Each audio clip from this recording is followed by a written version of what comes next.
This is the Ultimate Dallas Sports Show, sponsored by your North Texas Chevy dealers. Together, let's drive. There is one football game left in the season. Super Bowl 60 has been set. Seahawks. You remembering the other one? I'm that tired. Wow. Seahawks and Patriots again. We get a little go back to was it Super Bowl 48? Was I think the last 48 or 49 the last time they two played? Miss me with the numbers. It's the Malcolm Butler game. It's the Malcolm Butler game. It is absolutely the Malcolm Butler game. Yes, Super Bowl 60 is set. No, my brain is not. But we are here for the Ultimate Dallas Sports Show. Time to stir it up. Talk about the conference championship games that we saw today that were spectacular. One of many things we got to get into, so let's get into it with what's on the show. Here's What's on the Show, sponsored by NFM.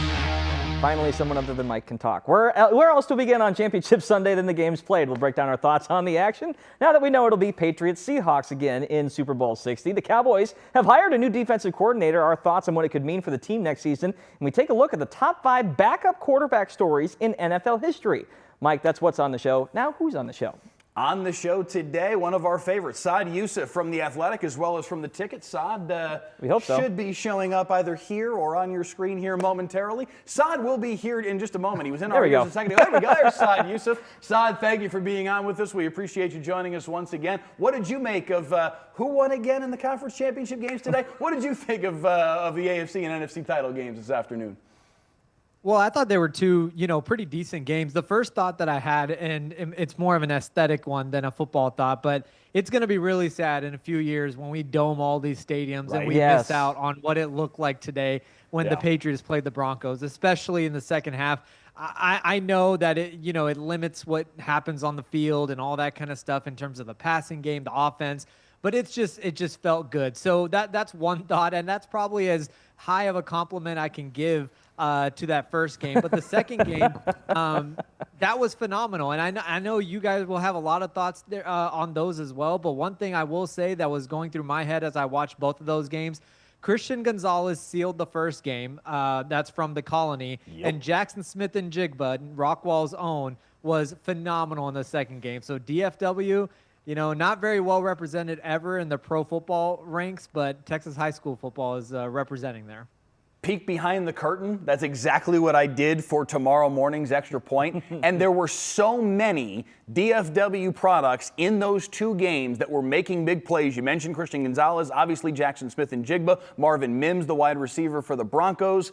Who's the other one we were talking about? Cortland Sutton, who went to Brenham High School. Texas high school football products all over the place. I went through the litany of them and got back upstairs and thought, son of a gun, I didn't even mention Matthew Stafford, who's going to win MVP this year, and had to come redo the taping because I'd forgotten about the fact that, oh yeah, he is too. All over the place, Texas high school kids, because it's just, that's what this area does. We just pump out NFL products. The other thing, though, to me is the trash talk heading into this. And I've been kind of thinking of all the Cowboys angles that could be heading into this weekend. Obviously, Jerry Jones kind of putting Robert Kraft on notice, and all of a sudden, potentially, banner number 7 going to move the goalpost just a little bit. But the other side of it for Seattle, DeMarcus Lawrence, who leaves contentiously in the offseason, has a back and forth with then Cowboy Micah Parsons on Twitter. And the next thing you know, all of a sudden he's going, I'm going to Seattle to win. And here he is about to play in the Super Bowl, going to a place the Cowboys haven't been in, 30 years, Saad.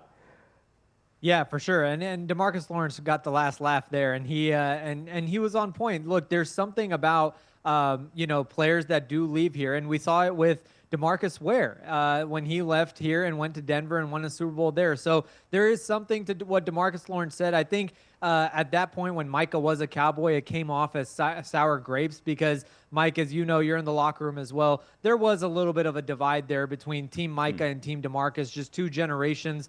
DeMarcus Lawrence was the leader. Micah was the incoming leader. There was a divide there, and it kind of took over on social media. But DeMarcus Lawrence was right. I mean, the proof is in the pudding. Yeah, as Micah called it on Twitter in the aftermath of his comments to a Seahawks reporter, he called it some clown-S. And then DeMarcus came back and said, it's not clown, it's the truth. It's the truth now. A season worth of evidence on the field. Tank Lawrence comes out as the winner in that one. Looking at these two games, it was obviously stark in terms of the scoring and the offensive output for both.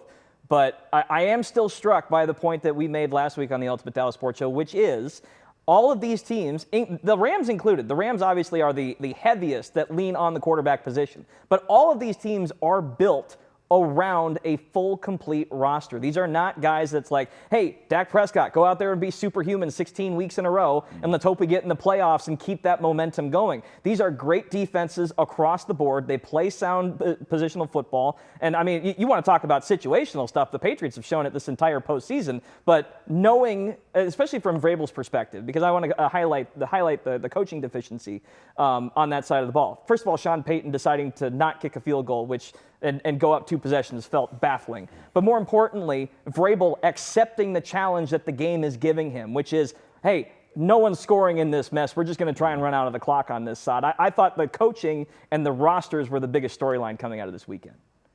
Yeah, the Sean Payton move was baffling for a couple reasons. Not just because you want to go up 2 possessions in a defensive battle, but we've had this conversation with Brian Schottenheimer, Mike McCarthy, and Jason Garrett over the years about the sun at AT&T Stadium. And the coaches will plan around when the sun is going to be the worst, what direction you want to be going in. The reason why I bring that up, if you're Sean Payton, you had to have seen the forecast and what the game was going to be like in the second half with the snow coming down and all that stuff. You had to know that you needed to get your points in the first half because it was going to be a struggle in the second half. And sure enough, the Broncos got the ball at like the 33-yard line in field goal range, but it's a blizzard, and you're not able to just kick a field goal and tie the game there. So it was disappointing from that sense, especially because Sean Payton is a respected and veteran coach. But I agree with you, Andrew. It's not just about the analytics and about should you or should you not have. It's about the game situation and knowing what's coming. I do feel bad for the Broncos kicker, though, because he kicked a heck of a kick, and if it weren't for the fact that the Patriots were able to get a fingertip on it, that thing might have been through. He may have crawled right into Adam Vinatieri category if that thing had gone through the way that would have been such a legendary kick and what turned into a complete snow globe in the second half. And Saad, I'm with you with your first point. How cool was that to watch? To just sit on your couch and see the snow pouring on those guys and knowing that Mike Vrabel's tactic of you're not scoring, nobody's moving the football in this, was absolutely the right choice because you couldn't do anything in that. There was nothing that anybody could do in that weather. You couldn't move the football at all through the air or on the ground. And the other thing I want to jump in here real quick, because I think back to last year, which I think snow games get a bad rap in the sense that, it'll be 10-7, no one can move the ball, X, Y, and Z. There are a lot of high-scoring snow games because of mistakes on defense. You'll get big plays, crazy moments. That's just part of it. And you want to talk about iconicism. Saquon Barkley last year pounding his helmet and as he's going in on a long touchdown run. That's the stuff that lives forever, and having those moments is just, you can't take that stuff away. You've got to have these at least the opportunity for this. I get the Super Bowl, but the NFC Championship game or the AFC, these games have to have that, at least the opportunity for that inclement weather. Yeah, no, I agree. And it also creates a real home field advantage. That's the other thing is, the crowd and all that is one thing, but I grew up on Brady versus Manning, and Manning had to go to Foxborough, and he was a dome quarterback that had to play in the elements in January, and you would see the Colts beat the Patriots in November and October, but then struggle to move the ball in January. And there is an element to that I really enjoy, that, the northern teams or whatever, you should have that home field advantage. The Chicago Bears, for example, or whoever else comes into that category. I also think that Jarrett Stidham was one play late on his shot. They had the shot to Mims the play before, and I think he knew he missed the shot, so then doubled down, unfortunately, for Stidham on the mistake by, I had it, so let's try it again. And Christian Gonzalez saw it coming, the Patriots saw it coming, and that was it. Because they were, if he had tried that on that first, if he had let it go, because he saw it, and he hemmed and hawed and checked it down. If he had unleashed that one, we may have seen exactly what you're talking about, Andrew, and the defensive mistake, because it looked like Mims may have had the step, and that may have been the big play that won the football game. But that's ultimately what all of this comes down to. I mean, the Seahawks, the Rams game came down to a fourth down call on the other end of the field, and the play wasn't executed. So on some level, all of these games are nip-tuck, down-to-the-wire things, and it just matters on who makes the play. Unfortunately, at least for the Broncos, they had Stidham instead of Bo Nix, and that's kind of the reality. And I'll tell you, on the second game, there is nobody on this planet that is happier that the Seahawks won than Tariq Woolen, because he was so close. to being the guy, because, I mean, you talk about a guy that on that drive dropped the interception, gets the taunting penalty. You can't tell me a worse 2-3 play sequence maybe for any player in NFL history. I mean, that was just as bad as it gets, and good for him that the Seahawks won, or else I'm sure it would have been a very long 9 months before the next game. That's an At minimum, we saw like the worst 3 minutes of Reek Woolen's career right there. At minimum, his worst, but at least he didn't end up being the GOAT. At least he does have the opportunity to, heck, maybe he makes an interception in 2 weeks and it's this great redemption arc for him. We'll see. Yeah, we will see. And we'll talk in Cowboys. I know we're getting ready for Super Bowl, but there is actually Cowboys news to talk about. Talk about the new defensive coordinator coming up next. Today's headlines, sponsored by your North Texas Chevy dealers.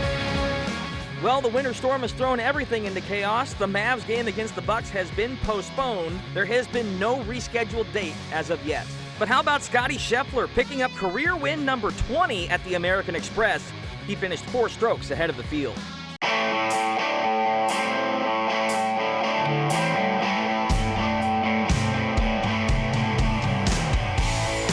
All right, so Cowboys finally make their decision on defensive coordinator. Christian Parker coming over from the Eagles. We'll start with just initial impressions. Mike, what do you think first? I thought it was very funny that when this initially started to come down, that the Cowboys were going to talk to Christian Parker, all of Eagles Nation went, no, please don't take Christian Parker from him. We love this guy. He's amazing. Please don't do this. And the moment the Cowboys made the hire, Eagles fans were like, yeah, he was trash anyway. He was just riding on Vic Fangio's coattails. He can't do anything. The tone shift happened real fast. Yeah. I thought that was very entertaining. I'm intrigued by this move. Yes. I think that's the only thing you can probably be right now is intrigued by it. He has been on a rocket ship from the jump, started coaching at 21 years old, and has just matriculated his way up the chain incredibly fast to be a defensive coordinator at 34 years old. I think that there's a lot to like about his lineage to this point and the people that he has learned from, as well as the way that people talk about it, the leader that he is, the communicator that he is. So I think there's a ton to like about the move. I think the biggest thing I like about it is that it's just different from everything the Cowboys have done for the last 15 years. It's a tone shift for the Cowboys. It is a stylistic shift for the Cowboys, and that is a good sign just because they needed to do something different. Saad, what do you think?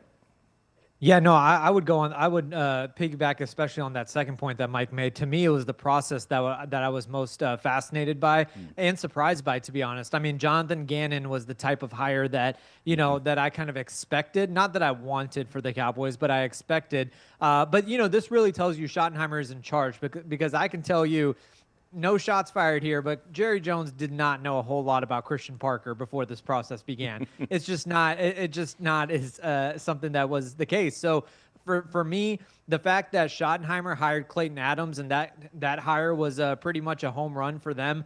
I think he earned the goodwill to hire his own defensive coordinator, and I really like the fact that they went out and got someone that was in the division, someone that.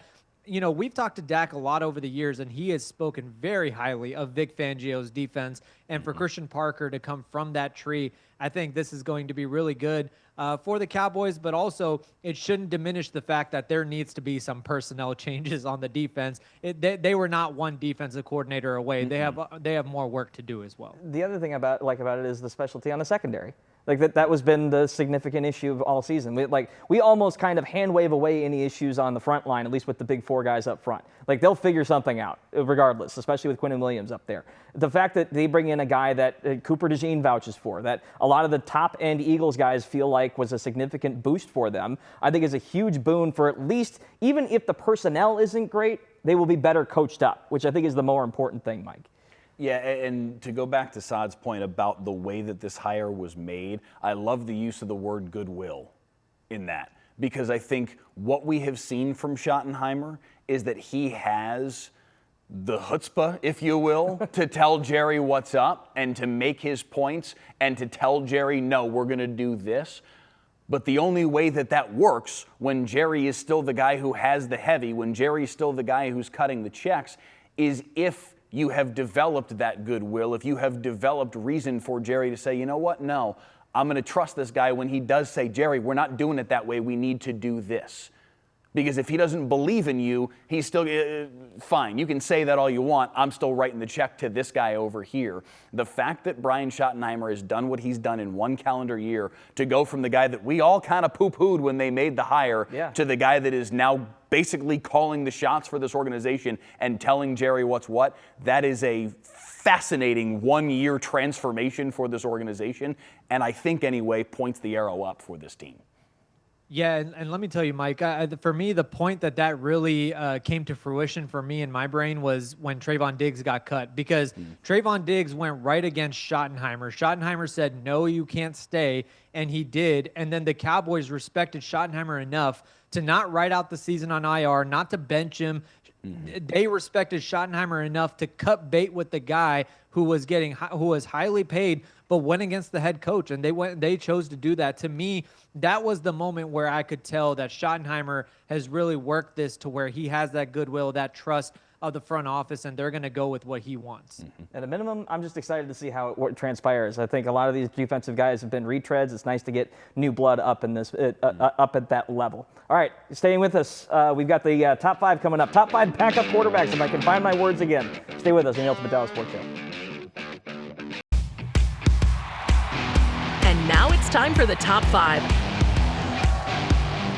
Welcome back to the Ultimate Dallas Sports Show. Time now for the top 5. And tonight, We're so off the rails tonight. in honor of the opportunity Jarrett Stidham had, not the performance, we're going to take a look at the top 5 backup quarterback stories in NFL history. A lot of great names left off this list, and I want to start with some honorable mentions first. Guys, I wanted the chance to talk about Frank Reich, Earl Morrall, Jeff Hostetler, just to name a few, all off the list, but deserving. All right, starting off here. Number 5, it's Nick Foles. Call it recency bias, but Foles bounced around the league after a hot start with Philly. They came back to Philly as a backup, took over for an MVP candidate in Carson Wentz, beat Tom Brady, and led the Eagles to their first Super Bowl title, and he's now got a statue out front. And oh, by the way, has one of the most iconic Super Bowl touchdowns ever. Given his performance in the big stage, he deserves a spot here at number 5. At number 4, Jim Plunkett. Guy who doesn't get nearly the respect he deserves as a 2-time Super Bowl champion. Took over in 1980 for an injured Dan Pastorini and never gave him the job back. He helped the Raiders win title number 2 and 3, all while navigating a move from Oakland to Los Angeles. Also the first minority to quarterback a team to a title, and the second of 4 players ever to win the Heisman Trophy and Super Bowl MVP. All right, moving on here. Number 3, Doug Williams. Originally a backup to Jay Schrader. Back in 1986, he had a contentious relationship with. Williams took over the starting job midway through the strike-shortened 1987 season and led a high-flying offense to a title. More specifically, his performance in Super Bowl 22 is one of the best ever. 18 completions for 340 yards and 4 touchdowns. First African-American quarterback to start in a Super Bowl and the first to win it, which was a huge talking point before and after the game. At number 2, one of the greatest stories ever. Kurt Warner, third-string quarterback in 1999, coming from the Arena League, gets the start due to injuries and transforms the Rams into the greatest show on turf. League MVP, Super Bowl MVP, a magical transformation for a life and a career that was literally turned into a movie and still feels unbelievable. So what's better than that? Well, you know, number 1, the guy that beat Warner in the Super Bowl in Super Bowl 36. 6th-round draft pick by the name of Tom Brady, back up to Drew Bledsoe, thrust into the spotlight in Week 2. Brady steadied New England's offense in the 2001 season. Bledsoe actually came into the AFC Championship game as a backup and led the Patriots to their 3rd Super Bowl appearance. But Belichick stuck with Brady anyway, and the rest is history, starting his legend in the big game with a game-winning drive. After that, he'd only win, 6 more titles, become the greatest quarterback ever. Whatever, not too bad. Saad, what do you make of the list here? Yeah, no, I was very curious about what your standard is going to be, because if Tom Brady is, part of the pool, then of course that would be the guy. If you're talking true backups, then I think Nick Foles for me would probably be number 1, with Frank Reich right up there as one of those guys, because a lot of those guys like Jim Plunkett, Tom Brady, those guys, they are starters. But by your standard, I would say both of the most recent Cowboys quarterbacks would be right up there for me as well. And Tony Romo took over for Drew Bledsoe against the Giants in 2006. And then Dak Prescott took over for Tony Romo. So I think both of those guys deserve a mention there. And then if I'm talking one game, even then you have a Cowboy quarterback in Jason Garrett and what he did on Thanksgiving. So there is some Cowboys ties in all of those scenarios for me. Mike? Yeah, I think I'm fixated like Saad is on the qualifications here, because if some of the guys that you included in this listing are categorized as backup quarterbacks, who doesn't count as a backup quarterback? Do they have to have started from game one of their first season to not qualify as a backup at some point along the way? Dak qualifies in that, though. Dak qualifies in that. He started game 1 and went the entire season. But even he wasn't set to be the starter to begin the year. And neither was Saad's Warner, point. neither was Brady. That's part of the thing. And that was part of the discrepancy that I had going into the list. Because I kept thinking, well, Hostetler's got to be on because he's like the quintessential backup guy to win a title. And yet at the same time, when you actually break it down and sit there and add all these qualifiers to it, you just get too tunnel vision. And I feel like that removes the opportunity for a guy like Brady, a 6th-round draft pick, to actually turn things around and become what he did. So that's where I felt like I had to lean in that direction. Yeah, another guy then, by that standard, Steve Young would be right up there for me as well, because Steve Young was a backup for a long time for Joe Montana before he took over as a starter. Yeah, it's tough to kind of thread that needle, but I kind of landed on backups who won the season they were a backup, and then how that kind of transpired after that. Because again, if we're just going on backup careers, Earl Morrall's probably one of the best ever. I mean, the guy literally backed up Johnny Unitas, came in and won MVP the year after Unitas won MVP. And all but a Joe Namath guarantee is the reason why he's not walking off the field with the best resume. Another Cowboy that could fit into this, Danny White, was Roger Staubach's backup and the Cowboys punter for you can go so like. There's a lot of great stories. I think that's the sum total of all of this for sure. This really turned into a what do you think about the list segment. What else is it going to be? Saad, thank you so much for taking the time on this chilly winter night. We really appreciate you. See you again soon. Stay warm, buddy. Mike's final take coming up next.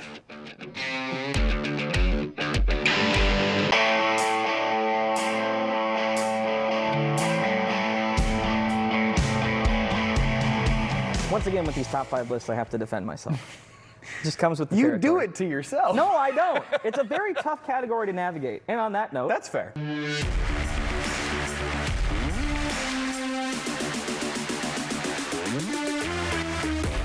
I feel like Cowboys fans need to be and should be fired up about the hire of Christian Parker. It is a complete change from what the Cowboys have done, who they have been, how they have operated for a very long time now, especially at the defensive coordinator spot, but really holistically, this is a different tactic. This has been the Ultimate Dallas Sports Show, sponsored by your North Texas Chevy dealers. Together, let's drive.